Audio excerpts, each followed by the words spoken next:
नमस्कार, बहुत स्वागत है आपका सिख खबर से जिले खबरों के साथ मैं हूं नीनू। चलिए खबरों की शुरुआत करते हैं। अमेरिका के राष्ट्रपति चुनाव में जो बाइडेन ने मारी बाजी। डोनाल्ड ट्रंप को हराकर बाइडेन अमेरिका के 46वें राष्ट्रपति बनने जा रहे हैं। बाइडेन को 273 वोट मिले हैं, तो वहीं डोनाल्ड ट्रंप के पक्ष में 214 इलेक्टोरल वोट गए हैं। बाइडेन ने ट्वीट करके जनता का आभार जताया है। उन्होंने कहा कि आपने मुझे देश का नेतृत्व करने के लिए चुना है। हमारे आगे का काम कठिन होगा, लेकिन मैं आपसे वादा करता हूं कि मैं सभी अमेरिकियों के लिए राष्ट्रपति बनूंगा, चाहे आपने मुझे वोट दिया हो या नहीं। डेमोक्रेट उम्मीदवार जो बाइडेन का व्हाइट हाउस तक का सफर अब मुकाम पर पहुंच चुका है। साथ ही भारतीय मूल की कमला हैरिस दुनिया के सबसे शक्तिशाली लोकतंत्र में उपराष्ट्रपति बनने जा रही हैं और इसे लेकर भारत में भी काफी उत्साह है। आईपीएल के 13वें सीजन में आज दूसरे क्वालिफायर के लिए सनराइजर्स हैदराबाद और दिल्ली कैपिटल्स के बीच मैच होगा और आज जो भी टीम मैच जीतेगी उसका सामना 10 नवंबर को मुंबई इंडियंस से होगा। आखिरकार प्रहलाद जिंदगी की जंग हार गया। लंबी जद्दोजहद और कड़ी मेहनत के बाद भी मासूम को नहीं बचाया जा सका। देर रात 3 बजे मासूम को निकाला जा सका। प्रहलाद के निकलते ही उसे एम्बुलेंस से निवाड़ी के लिए जिला अस्पताल ले जाया गया, जहां डॉक्टरों ने उसे मृत मासूम की जांच की और medical officer doctor PL Vishwakarma ने कुछ देर बाद मृत घोषित कर दिया और पोस्टमार्टम के बाद शव परिजनों को सौंप दिया है। परिजनों का रो रो कर बुरा हाल है। प्रदेश उपचुनाव के संभावित नतीजों को लेकर India Today Axis My India के एग्जिट पोल में बीजेपी को 16 से 18 सीटें मिलती नजर आ रही हैं, जबकि कांग्रेस को 10 से 12 सीटें मिलने का अनुमान है। एमपी के एग्जिट पोल में मध्य प्रदेश में मुख्यमंत्री के तौर पर शिवराज सिंह चौहान भले ही पहली पसंद हो, लेकिन कमलनाथ भी उनसे ज्यादा पीछे नहीं है। India Today Axis My India के मुताबिक एमपी के मुख्यमंत्री पद के लिए 46% लोगों की पसंद शिवराज सिंह चौहान है, जबकि 43% लोगों की पसंद कमलनाथ है। इधर भास्कर के एग्जिट पोल के मुताबिक भाजपा को 14 से 16 सीटें मिलती नजर आ रही हैं। कांग्रेस को 10 से 13 सीटें मिलने का अनुमान है। बसपा के खाते में 1 सीट जा सकती है। चंबल क्षेत्र में भाजपा पिछड़ती नजर आ रही है। यहां कुल 7 सीटों में कांग्रेस को 4 से 6 सीटें, जबकि भाजपा को 0 से 2 सीटें ही मिलने की संभावना है। ग्वालियर क्षेत्र में बराबरी का मुकाबला नजर आ रहा है। यहाँ की 9 सीटों में भाजपा कांग्रेस को 4 से 5 सीटें मिलती नजर आ रही है। सीएम शिवराज ने उपचुनाव के नतीजों से पहले सीएम शिवराज ने कमलनाथ पर बड़ा आरोप लगाया है। कमलनाथ बीजेपी विधायकों से संपर्क कर रहे हैं। कांग्रेस हमारे ऊपर जोड़ तोड़ करने का आरोप लगाती है, जबकि वो हमारे विधायकों से संपर्क की कोशिश में जुटे हैं। इधर शिवराज के आरोप पर सज्जन सिंह वर्मा ने पलटवार किया है। उन्होंने शिवराज के आरोप पर बयान देते हुए कहा कि हम किसी से संपर्क नहीं कर रहे हैं। बीजेपी ही कांग्रेस के विधायकों को प्रलोभन देने की कोशिश कर रही है और साथ ही सपा, बसपा और निर्दलीय विधायकों को भी लालच देने की कोशिश हो रही है। 10 तारीख को उपचुनाव के नतीजे आने हैं और उससे पहले बीजेपी में हलचल तेज है। भोपाल में बीजेपी की बड़ी बैठक हुई, जिसमें दिग्गज नेताओं सहित पदाधिकारी और कार्यकर्ता मौजूद रहे। सीएम शिवराज भी कमलनाथ इस बैठक में शामिल हुए। उधर इससे पहले सीएम शिवराज संघ कार्यालय पहुंचे, भैयाजी जोशी से मुलाकात की। बैठक के बाद मीडिया से बात करते हुए बीजेपी प्रदेश अध्यक्ष बीडी शर्मा ने कहा कि उपचुनाव में बीजेपी शानदार जीत दर्ज करेगी। कांग्रेस पर निशाना साधते हुए कहा कि कांग्रेस जब हारती है तो ईवीएम प्रशासन के दुरुपयोग के आरोप लगाती है और इस तरह के हथकंडे अपनाती है। काउंटिंग से पहले कांग्रेस प्रेशर पॉलिटिक्स में जुट गई है। अब कमलनाथ ने सरकारी अधिकारियों कर्मचारियों को जिताया। कमलनाथ ने कहा कि अधिकारियों कर्मचारियों को यहां जान लेना चाहिए कि कोई भी राजनीतिक संरक्षण स्थायी नहीं होता है। पुलिस और प्रशासन के लोग निष्पक्ष और ईमानदारी से अपना काम करें। मुरैना में मतगणना निष्पक्ष कराने को लेकर कांग्रेस के नेताओं ने कमिश्नर ऑफिस का घेराव किया है। कांग्रेस ने आरोप लगाया कि उपचुनाव में प्रशासन ने कठपुतली की तरह काम किया। द्वारा विधानसभा में 15 और सुमावली में 17 स्थानों पर रीपोल की मांग की है। त्योहारों को देखते हुए शिवराज सरकार मिलावटखोरों पर सख्त हो गई है। सीएम शिवराज ने अफसरों को मिलावटखोरों के खिलाफ सघन अभियान चलाने के निर्देश दिए हैं। नकली और मिलावटी सामग्री बनाने और बेचने वालों के खिलाफ पूरे प्रदेश में अभियान चलाएं। आरिफ मसूद की अग्रिम जमानत याचिका खारिज हो गई है। आरिफ मसूद ने भोपाल कोर्ट में अग्रिम जमानत याचिका लगाई थी। शनिवार को अपर सत्र न्यायालय में सुनवाई हुई और आपको बता दें कि आरिफ मसूद पर फ्रांस के खिलाफ प्रदर्शन के चलते मामला दर्ज किया गया था।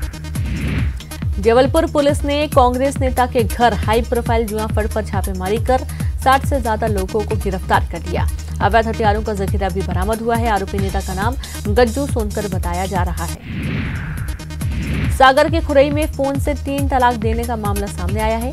महिला के पति ने फोन पर 3 तलाक बोलकर पत्नी के साथ सारे रिश्ते खत्म कर लिए और दूसरी शादी कर ली। महिला ने पूरे मामले की शिकायत खुरई थाने में की है और पति सास ससुर पर दहेज के लिए प्रताड़ित करने का आरोप लगाया है। बुरहानपुर में वन विभाग की टीम पर हमला हुआ। ये टीम अतिक्रमण हटाने गई थी, जिसके बाद टीम पर यहां मौजूद लोगों ने हमला बोला, जिसमें 10 वनकर्मी घायल हो गए हैं, जिनको इलाज के लिए नेपानगर स्वास्थ्य केंद्र भर्ती किया गया है। तो वहीं पुलिस ने 50 से ज्यादा लोगों के खिलाफ FIR दर्ज कर ली है। इनमें 12 से ज्यादा लोग नामजद हैं।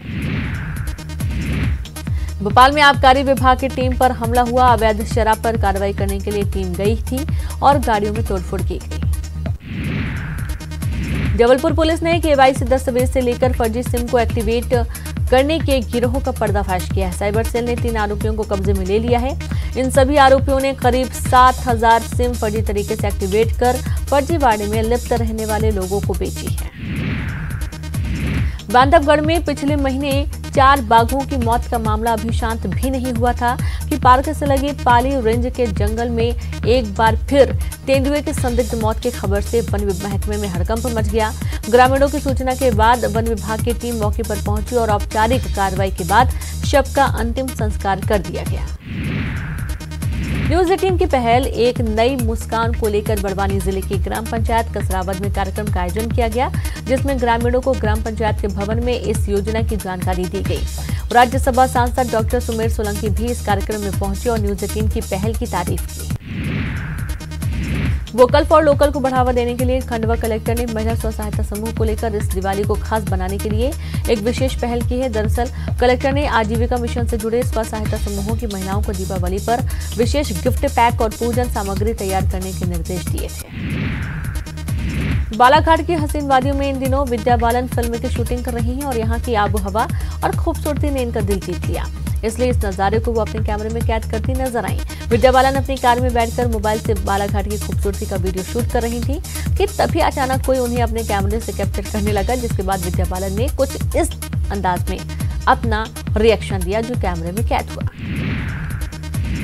सतना के महर इलाके में दुकान संचालक के ऊपर हमले के विरोध में व्यापारी अब सड़कों पर उतर आए हैं। व्यापारियों ने मौन जुलूस निकालकर आरोपियों के खिलाफ सख्त कार्रवाई की मांग की। बता दें, कल दुकान संचालक गोविंद अग्रवाल और उसके ऊपर हमला हुआ था। सिंगरौली में भीषण सड़क हादसा हुआ है। अनियंत्रित होकर गाड़ी पलट गई, जिसमें 4 लोगों की मौत हो गई। 25 से ज्यादा लोग घायल हो गए हैं। 10 लोगों की हालत गंभीर है। ये लोग मांगलिक कार्यक्रम से लौट रहे थे। सतना में एक बस बेकाबू होकर खाई में गिर गई। हादसे में 24 यात्री घायल हो गए हैं, जिनमें से 2 की हालत गंभीर है। बस शहडोल से रीवा जा रही थी और यह हादसा हुआ रामनगर क्षेत्र में। कोरोना संक्रमण के दौर में आर्थिक तंगी का सामना करने वाले सेक्स वर्करों को अब सुप्रीम कोर्ट के आदेश से सस्ता राशन मिलने का रास्ता साफ हो गया है। बिना पहचान उजागर किए अब देश भर के सेक्स वर्करों को राशन वितरण प्रणाली से जोड़ा जा रहा है। दमोह जिले के जबेरा में बीएसपी का बुंदेली भाषा में वोट मांगने का एक वीडियो वायरल हुआ है। आरोप है कि इस वीडियो को एडिट कर बनाया गया है। बीजेपी जिलाध्यक्ष आरोप लगाते हुए कहा कि किसी ने यह शरारत की है, जिसकी शिकायत की जाएगी। ग्वालियर पहुंचे पूर्व मंत्री जीतू पटवारी ने मुख्यमंत्री शिवराज सिंह चौहान, आरएसएस और सिंधिया पर सवाल खड़े किए हैं। पटवारी ने आरएसएस पर निशाना साधते हुए कहा कि ईमानदारी और राष्ट्रीयता की बात करने वाला संघ बीजेपी की सौदेबाजी और लोकतंत्र की हत्या पर मौन क्यों है। डिंडौरी में एक बार फिर न्यूज 18 की खबर का असर हुआ है। डिंडौरी विधायक और पूर्व कैबिनेट मंत्री ओमकार मरकाम के द्वारा सरकारी भूमि में कब्जा कर अवैध निर्माण करने की खबर दिखाए जाने के बाद जिला प्रशासन हरकत में आया है। खबर दिखाए जाने के बाद राजस्व विभाग का अमला मौके पर पहुंचा और उन्होंने सरकारी भूमि में चल रहे अवैध निर्माण को बंद करवा दिया है। देवास में शनिवार की देर रात एक गौशाला में आग लग गई। हालांकि गायों को सुरक्षित निकाल लिया गया। भूसे के बड़े ढेर में आग लगने से हादसा हुआ। रीवा में मिठाई के गोदाम में अचानक आग लगने से गोदाम के अंदर रखा लगभग 1.5 करोड़ रुपए का सामान जलकर खाक हो गया। मौके पर पहुंची पुलिस ने दमकल की मदद से कड़ी मशक्कत के बाद आग पर काबू पाया। आग लगने के कारणों का पता नहीं चल पाया है। पुलिस पूरे मामले की जांच कर रही है। मंडला जिले के निवास विकासखंड के सिविल लाइन स्थित शनि मंदिर में भीषण आग लग गई। जानकारी के लगते ही मौके पर पहुंची दमकल वाहन ने आग पर काबू पा लिया। जब तक दमकल वाहन आग पर काबू पाता तब तक मंदिर पूरी तरह से जलकर खाक हो गया था। आग लगने का कारण अज्ञात है। गुना में पैसों के लेन देन के चलते विजय सहरिया नाम के युवक को जिंदा जला दिया गया। युवक की उपचार के दौरान मौत हो गई। आरोपी को पुलिस ने गिरफ्तार कर लिया है। भिंड में बदमाशों ने घर में घुसकर गोली मारकर महिला की हत्या कर दी। अवैध खनन को लेकर महिला का विवाद चल रहा था। भरौली थाना क्षेत्र के मूसावली गांव की यह घटना है। मृतक महिला का पति जिला बदर है। रतलाम में बदमाशों ने दिन दहाड़े एक व्यापारी के मुनीम से 9 लाख रुपए लूट लिए। बदमाशों ने मुनीम की आंख में मिर्ची पाउडर झोंककर 9 लाख रुपए लूट लिए। प्रतापनगर ओवर ब्रिज के पास लूट की घटना को अंजाम दिया गया। घटना के बाद पुलिस मामले की जांच में जुट गई है। ग्वालियर में 2 दिन से लापता डीएसबी के सिपाही की लाश मिली। डीएसबी का सिपाही जगदीश भदौरिया 2 दिन से लापता था। कटारे फार्म हाउस के पास से लाश मिली। पुलिस जांच में जुटी है। इंदौर के अन्नपूर्णा थाना इलाके में एक प्रॉपर्टी व्यवसायी ने खुदकुशी कर ली। व्यवसायी रामलाल यादव लंबे समय से परेशान चल रहे थे, जिन पर लगभग 4 से 5 लाख का कर्ज था, जिसका जिक्र उन्होंने अपने सुसाइड नोट में किया है। अब पूरे मामले की जांच पड़ताल चल रही है।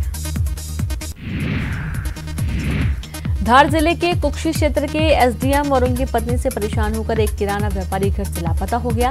लापता व्यापारी की पत्नी से अपने पति के गुम होने का आरोप लगाते हुए पुलिस ने एसडीएम की शिकायत की और पति से खुद की बातचीत का ऑडियो वायरल किया। वहीं ग्वालियर में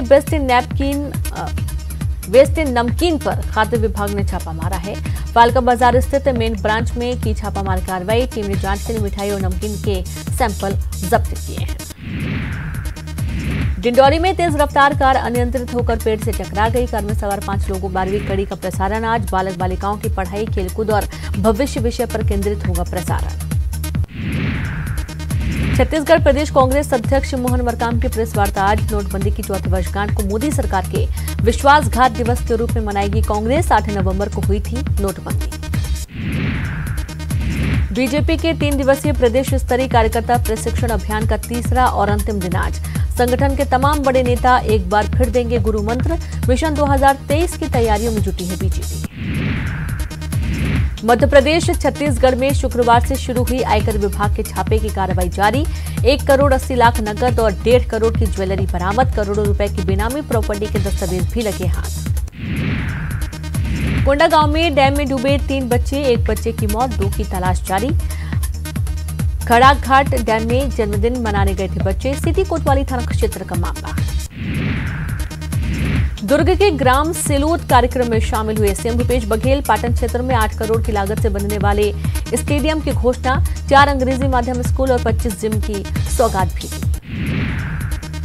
रायपुर के अभनपुर के तोड़ला गांव में किसान आत्महत्या मामले पर सियासत जारी। नेता प्रतिपक्ष धर्मलाल कौशिक पहुंचे मृतक किसान के घर। परिजनों से की मुलाकात, दी 21,000 रुपए की सहायता राशि। किसान आत्महत्या मामले में बोले सीएम भूपेश बघेल। कहा, हर आत्महत्या मामले को किसान से जोड़ना ठीक नहीं। मामले की जांच की जा रही है। बीजेपी कर रही है राजनीति। जल जीवन मिशन योजना में गड़बड़ी मामले पर विपक्ष के आरोप पर सीएम भूपेश बघेल ने दिया करारा जवाब। कहा, योजना में नहीं हुई किसी भी प्रकार की गड़बड़ी। योजना के टेंडर सिस्टम को ठीक करने के लिए केंद्र सरकार को लिखा रही चिट्ठी। धान खरीदी को लेकर मुख्यमंत्री भूपेश बघेल ने विपक्ष पर साधा निशाना। कहा, प्रदेश में जल्द से जल्द धान खरीदी करना हमारा लक्ष्य, लेकिन बारदानों की कमी के चलते नहीं हो पा रही है धान खरीदी। छत्तीसगढ़ में पटाखों के प्रतिबंध को लेकर सीएम भूपेश बघेल का बयान। कहा, प्रदेश में पटाखों पर प्रतिबंध को लेकर अभी कोई विचार नहीं। स्वास्थ्य मंत्री सिंहदेव ने भी किया सीएम बघेल के बयान का समर्थन। बोले, पटाखों पर बैन लगाना संभव नहीं। आईएमए ने की थी पटाखा बैन की मांग। छत्तीसगढ़ के शहरी क्षेत्रों में स्वास्थ्य सुविधा के लिए 5 शहरी स्वास्थ्य केंद्रों का किया गया शुभारंभ। स्वास्थ्य मंत्री टीएस सिंहदेव ने डिजिटल तरीके से शहरी स्वास्थ्य केंद्रों का किया शुभारंभ। रायगढ़ में 2, जगदलपुर में 2 और भाटापारा में 1 शहरी स्वास्थ्य केंद्र का शुभारंभ। कोरोना वैक्सीन का सभी को बेसब्री से इंतजार। स्वास्थ्य मंत्री टीएस सिंहदेव ने केंद्रीय स्वास्थ्य मंत्री डॉक्टर हर्षवर्धन से छत्तीसगढ़ को प्राथमिकता देने को कहा। बालोद के गुंडरदेही विधानसभा के पूर्व कांग्रेस विधायक और पूर्व मुख्यमंत्री अजीत जोगी के बेहद करीबी आर.के. राय का भाजपा में जाना लगभग तय। आर.के. राय ने कहा, जल्द ही भाजपा में होंगे शामिल। राजधानी रायपुर में विद्या मितान शिक्षकों का प्रदर्शन का लगातार 12वें दिन भी जारी रहा। आंदोलनकारियों ने किया अनूठा विरोध प्रदर्शन। छत्तीसगढ़ के प्रसिद्ध सुआ गीत के जरिए बयां किया अपना दर्द। राज्य गौ सेवा आयोग के अध्यक्ष डॉक्टर महंत रामसुंदर दास ने किया बलरामपुर के देवगई गौशाला का निरीक्षण। गाय की उतारी आरती, लोगों को दी गौ सेवा करने की प्रेरणा। कहा, कानून के जरिए गौ तस्करों पर लगाया जा रहा लगाम। कवर्धा के पंडरिया जनपद पंचायत के 144 सरपंच कलम बंद हड़ताल पर सरपंचों ने पंडरिया विधायक ममता चंद्राकर के सामने रखी अपनी मांगे पूरी होने तक नहीं होगा कोई कामकाज। जांजगीर चांपा में नाबालिग सौतेली बेटी से दुष्कर्म करने वाला दुष्कर्मी पिता गिरफ्तार। पिछले 6 माह से कर रहा था शारीरिक शोषण। बिलासपुर के वार्ड नंबर 10 में मुख्यमंत्री स्लम स्वास्थ्य योजना की मोबाइल मेडिकल यूनिट ने 150 लोगों का किया इलाज। मुफ्त में दी दवाइयां, जरूरत के अनुसार कोरोना संक्रमण और कोरोना से जुड़ी जरूरी जानकारियां भी कराई गई उपलब्ध। बलरामपुर में एक किसान ने दरोगा के घर पर जहर खाकर आत्महत्या करने की कोशिश की। किसान को जिला चिकित्सालय इलाज के लिए भर्ती किया गया, जहां इलाज जारी है और किसान की हालत खतरे से बाहर बताई गई है। बिलासपुर के जवाली नाला में चल रहे निगम के निर्माण कार्य के मामले में सुनवाई करते हुए हाईकोर्ट ने नगर निगम आयुक्त को अवमानना नोटिस जारी कर जवाब तलब किया है। याचिकाकर्ता दिनेश वर्मा की जमीन पर काम चल रहा था। हाईकोर्ट ने निर्माण पर रोक लगाने का आदेश दिया था।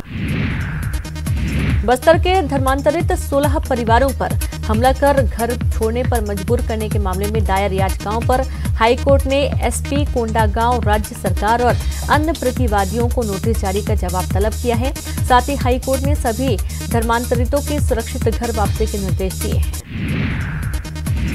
कवर्धा में कोरोना की रफ्तार थमने का नाम नहीं ले रही है। पिछले 24 घंटे में कोरोना के 42 नए मामले सामने आए हैं। जिले में कुल कोरोना संक्रमितों की संख्या 4219 पहुंच गई है। बिलासपुर में भी बिरकोना धान खरीदी के लिए अस्थायी रूप से सरकार ने 5 एकड़ जमीन आवंटित की है, जिसका मेयर रामशरण ने भूमि पूजन किया। मेयर ने कलेक्टर सारांश मित्तर को खरीदी केंद्र में किसानों को हो रही समस्या को लेकर अवगत कराया था, जिसे लेकर कलेक्टर ने धान खरीदी केंद्र के लिए अस्थायी रूप से 5 एकड़ जमीन आवंटित की थी। महासमुंद में सब्जी के थोक व्यापारी के घर डकैती की फिराक में बैठे 5 लोगों को पुलिस ने गिरफ्तार किया है। इसमें से एक व्यापारी सब्जी व्यापारी का साला है, जिसे व्यापारी के घर में करोड़ों रुपए होने की जानकारी थी। मुंगेली पुलिस को सीरियल किलर गैंग की गिरफ्तारी में महत्वपूर्ण सफलता मिली है। हत्या के 2 आरोपी संतू साहू और शुभम वैष्णव को गिरफ्तार कर लिया और जेल भेज दिया गया। दोनों आरोपी बिलासपुर के हैं और ये आरोपी अकेली या विधवा महिलाओं को पहले ट्रेन जाल में फंसाते थे। उसके बाद इन महिलाओं को सुनसान इलाके में ले जाकर निर्ममता से हत्या कर लाश को अधजली हालत में छोड़ देते थे। मुख्यमंत्री भूपेश बघेल ने बिहार में महागठबंधन की सरकार आने की बात कही है। उन्होंने कहा कि नीतीश कुमार बुजुर्ग हो गए हैं और थक गए हैं, इसलिए बिहार की जनता परिवर्तन चाह रही है। उन्होंने कहा कि बिहार में महागठबंधन की सरकार बन रही है। उन्होंने मरवाही में भी कांग्रेस की जीत की बात कही।